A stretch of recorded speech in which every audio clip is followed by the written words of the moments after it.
outcome of doing things that anyone can do, though most of us just don't. A key can be surrounding yourself with the right people. That's why I invited Leo Bottary, author of his second book, What Anyone Can Do, How Surrounding Yourself with the Right People Will Drive Change, Opportunity, and Personal Growth. I've invited him here to share more about his book and what he's learned in researching and writing this book. Leo, welcome back to Critical Mass Radio Show and Podcast. Oh, it's so great to be here, Rick. Thank you. The pleasure's all mine. So before we get into the book, maybe you can just give us a little sense for what have you been doing since the last time you were on Critical Mass Radio Show talking about your first book? Sure. Been speaking quite a bit around the country, conducted a lot of workshops with CEO peer groups and peer groups for key executives as well. Been incredible learning experience. I feel like on one hand, we were doing group self-assessments that were helping the group perform at a higher level, and at the same time, I felt like I was the one learning every time. Sure. I conducted one of those sessions, and it was really wonderful. Also, led a podcast during 2017 called The Year of the Peer. Mm-hmm. And we kind of designated that, the year of which we would kind of talk about the people that kind of helped us along our way in life. And we had 50 guests from, successful in all kinds of fields, and it was remarkable and learned a great deal from them. And it was really their voices and the evolution of the conversation from that podcast that led to the second book. Wow. Okay. So Yeah. we were talking before the show started, I'm all about learning about unintended consequences, and that sounds like a positive outcome from doing the radio show and the podcast. It really was. The first book, The Power of Peers, was about how and why formal peer groups work so well. And during the podcast, here I'm talking to these incredibly successful people, none of whom, of course, did it alone. They didn't become successful all by themselves. But it was great to talk with them about how they engage not just their peers, but the full circle of people around them. It's their parents, their kids, their mentors, their teachers, all of those kinds of, people that comprise that circle we have. And also to look at how we enlist and engage those people, not just in a formal peer group setting, but each and every day in our lives. And it was just such a rich experience. It seemed as if kind of the next book, as opposed to taking a deeper dive into formal peer groups, was like, let's look at something that I think is far more accessible, quite frankly, for a lot of people. So how did you come up with the title? The title is from a 1976 book by Joe Henderson called The Long Run Solution. Okay. Joe Henderson has been an editor at Runner's World and writer for over 30 years. He's written about 24 books. And in this book, The Long Run Solution, he was talking about successful runners, but basically talking about successful people in general. Right, because life's a marathon. Yes, it is. And but he was also basically saying, look, he said, you look at a lot of really successful people, it isn't because they can leap tall buildings in a single bound and they can do superhuman things that none of us can do. He said, for them, many of them do the things that anyone can do, but most of us never will. We just don't on a daily basis. We know we're supposed to do this every day, but we kind of, left to our own devices sometimes, don't always follow through on those things. Mm-hmm. And many of the people who are successful are the people who do it. And many of those people, as we discovered, surround themselves with people that help them make that possible. Okay. And so part of what anyone can do is all about, from my perspective, is that anyone can surround themselves with really good people. And when you do, they will help you do those things that anyone can do far more often. Isn't it also true that anybody can be one of those people that can help others? No question about it. In fact, I think a big part of this book and a big part of what our guests in the podcast told us was, sometimes we can't always pay it back to the people who helped us, but we can pay it forward to others. We can be part of someone else's circle or someone else's dream team to help them realize what they want from this one life that we have to live, at least that we know of. And isn't it really important for leaders of companies to take that attitude as well? Because their influence, it's sort of like a professional athlete. I love the stories of a professional athlete who shows up in a hospital unannounced, and the way he maybe forever changes the kids' lives. They always have that story, that they've met this guy or lady. And it seems to me that a leader has that disproportionate influence as well on their people. There's an incredible influence. And once the leader, I think, gives permission for his people to reach out to one another and reach out to the leader in order to be successful, it makes all the difference in the world. No Because question about as it. companies grow, unfortunately, one of the symptoms can be a silo culture where, the departments become very proud of themselves and almost see the other departments not as the same as them. It's your concepts in this book and what you're talking about now. If you have that concept in the company, you really have a shared experience of all. There's a role for competition, certainly, but the issue for collaboration, is really powerful. Think about sales teams, for example, right? Now, you can have a sales team where you're looking at the top salesperson, number 2, number 3, and that's all well and good. But at the same time, it's likely that you look at your team and you're going to have someone who is a really strong closer, someone who's really great at talking about a certain product, someone who's really good at prospecting, right? Right. To the extent that they can help one another and realize that rather than fight for their slice of the pie, they can work together to make the pie larger, which is better for them, better for the organization. So we're not asking people to collaborate and help one another necessarily out of the goodness of their heart. We're suggesting that this is bigger than that. This is how you make things. This is how you think in terms of abundance, as opposed to scarcity. I'll come back to the title of the book. My son ran cross country in high school, and we were so impressed with the type of kids that sign up for distance running. It is a certain discipline that they all shared. And the other thing that we noticed is regardless of when they came across the finish line, they were all there for every member of their team. Yeah, and they push each other to be better, and they help each other be better. And I think that's a real key. In the workshops I've done this year, I talk a lot about the University of Connecticut women's basketball team. And you think about what separates them from everyone else in America, in terms of women's college basketball, at least, if not a lot of other sports, when you look at the consistency with which they are just that much better than everyone else. And it has so much to do with being a good teammate.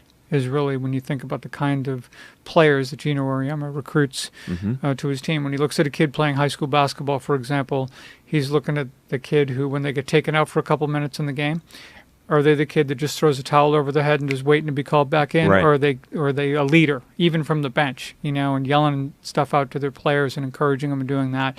That kid gets to go to Connecticut. The other doesn't, no matter how many points a game they can score. Culture it's no question. It's okay. Everything. I mean, people, let's face it, can be successful in one organization but go somewhere else and not be successful at all. Right. And I think it's incumbent upon companies to understand, and quite frankly, I think you can find it out from your own people, to ask them, what do you think it takes to be successful in this organization? What do you think that looks like? What's the difference between those who make it and those who don't?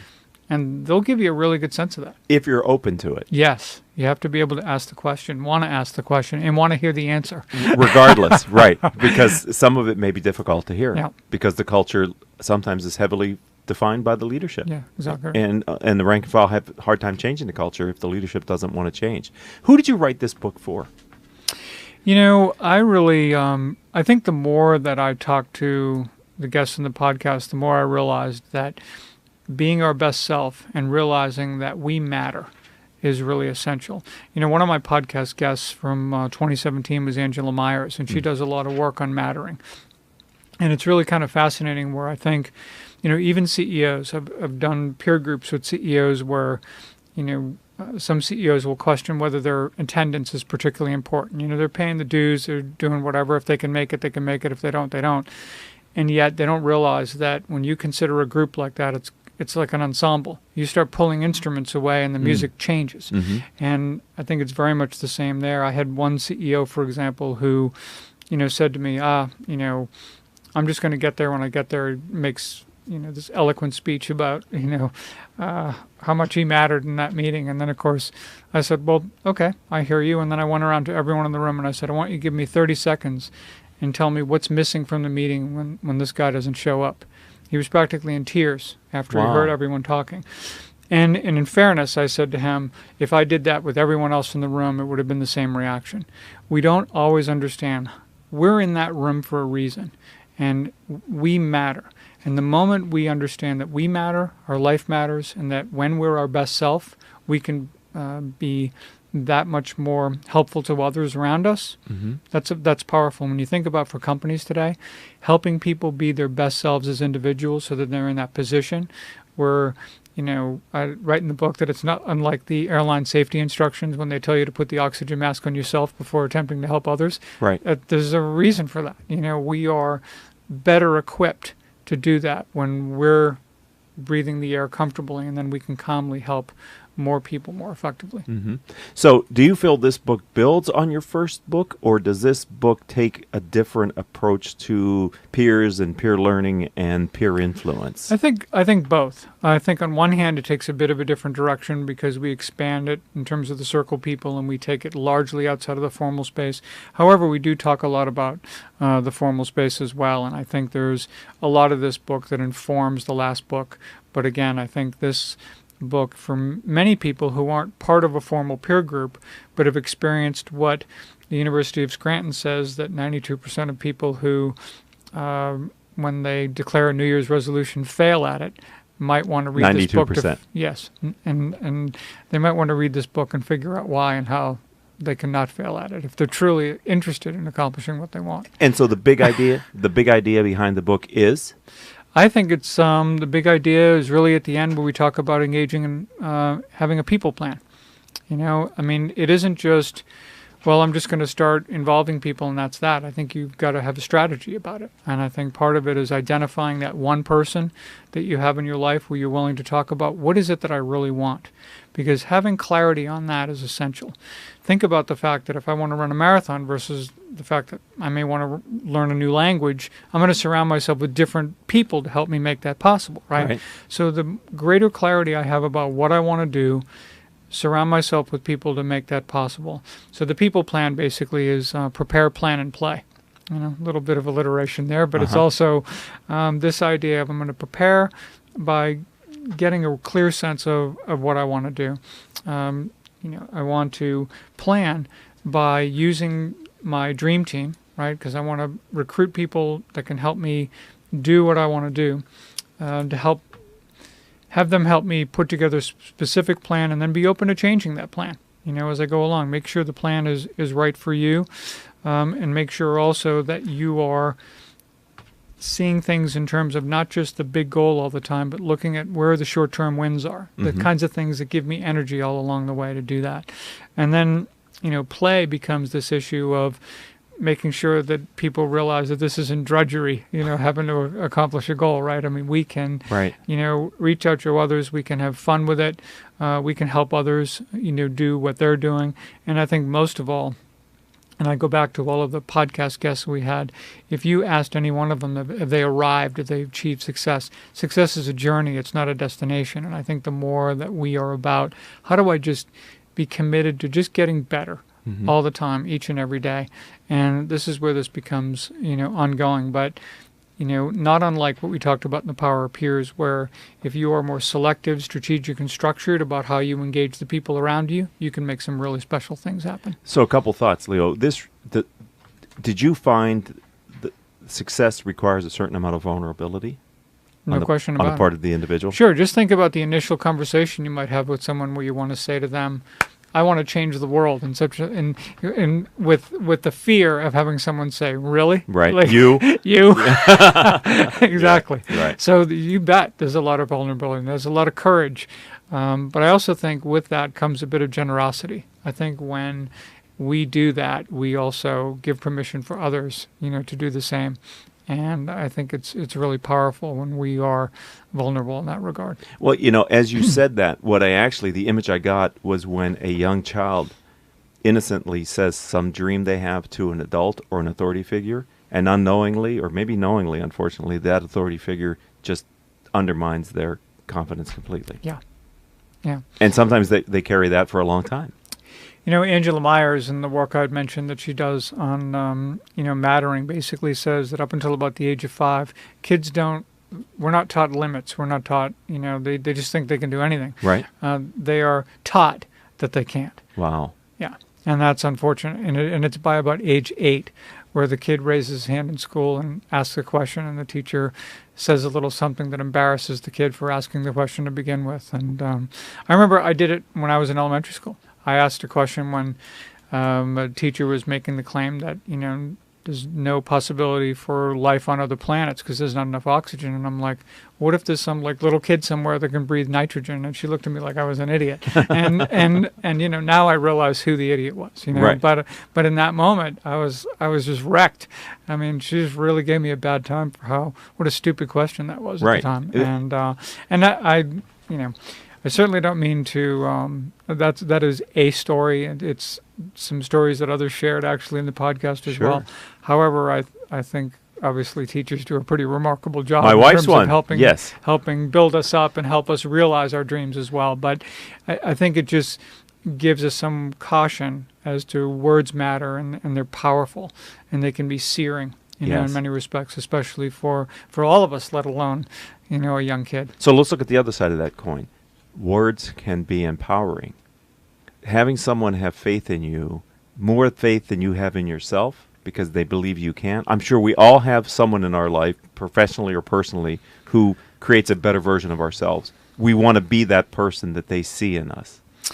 That's the great example that I'll offer about that is in the doctoral program that I participated in at Northeastern University. It wasn't that look to your left, look to your right, X when are you going to fail and those kind of nonsense. It was like they looked at everyone in that room and says, you are here for a reason. We're going to help each other be successful. Wow. All of you are going to graduate. Wow. Life is going to get in the way every once in a while, but we're going to be there for each other. That's a effectively cohort. Saying that we're going to be a family and we're going to help each other and we're all going to succeed and we're all going to, and we believed in one another, we believed in ourselves. And I would argue that had you taken the other approach, not nearly as many people would have gone through the program as successfully as they did. Right. So many times in the zeitgeist of the American culture, we view this entrepreneur as this solo, singular figure who is... No. Right? Right. And I interviewed a number of entrepreneurs for the podcast. And again, if you asked them, have you gotten where you are all by yourself, they laughed. Every person, at the suggestion of that. We need one another. And I think it's essential part of, how we grow and how we can be successful and happy for that matter. Who should read your book? Besides everybody. Besides everybody, because it's what anyone can do. If you're anyone, anyone can read it. If you can read, then that's the first qualifier. Yes, that's the first qualifier. Is this an audiobook? Yes, it will be. So, you don't even have to be able to read. That. And no, I think that this is a strong book, I think, for leaders and aspiring leaders. Why? Because I think this idea of helping people be their best selves and being committed to being your best self, if you're that aspiring leader, and understanding how to do it, and realizing that engaging others, being vulnerable, and enlisting people's support is a powerful roadmap to getting what you want from life and helping others do the same. So from a generational perspective, do you feel this type of leader that you write about in this book is more appropriate for the future generations as well? Is that a more appropriate leader for what we believe to be millennials and follow-on generations? It's certainly appropriate for the future, and I think intuitively we always felt that that's how companies should have been led all along instead of being beaten to death, But yeah. Okay.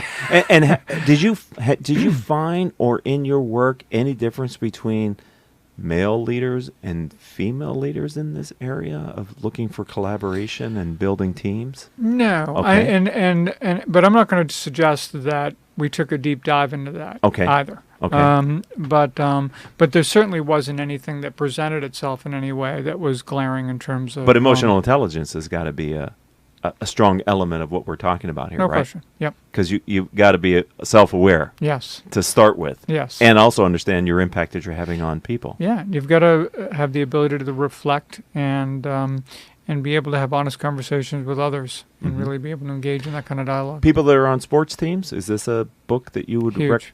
Really? Yes. Okay. Again, I think you become your best self when you understand how to go about engaging others. And your role in the team.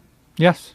Right? Yeah. Well, everybody can't be the point guard. No, think about that. I mean, and that's a great example. When you think about a pickup basketball team, you need someone who's tall, you need people who can pass, people who can shoot, people who can break, all of that. There's all of these different roles, and you have to trust one another that you can fulfill those roles. And I think what we definitely see with really strong groups and really strong teams is this idea of not accountability from the perspective of being held accountable in that defensive, kind of way. That can have a but connotation. much more about accepting personal responsibility for my role on that team and realizing that my currency with everyone else that I'm working with is about me showing up and bringing my A game every single day. Mm-hmm. And that's what that's about, and that's how we're going to be successful, and that's how we're going to accomplish more together than any of us ever could by ourselves. Well, Patrick Lencioni, in his book, The 5 Dysfunctions of a Team, talks about trust as being kind of the foundation. But not too far up the pyramid, you get to accountability, which leads to commitment. Because you can't, right. And the point of that pyramid that you talk about is without the trust, you'll never get to that place of accountability.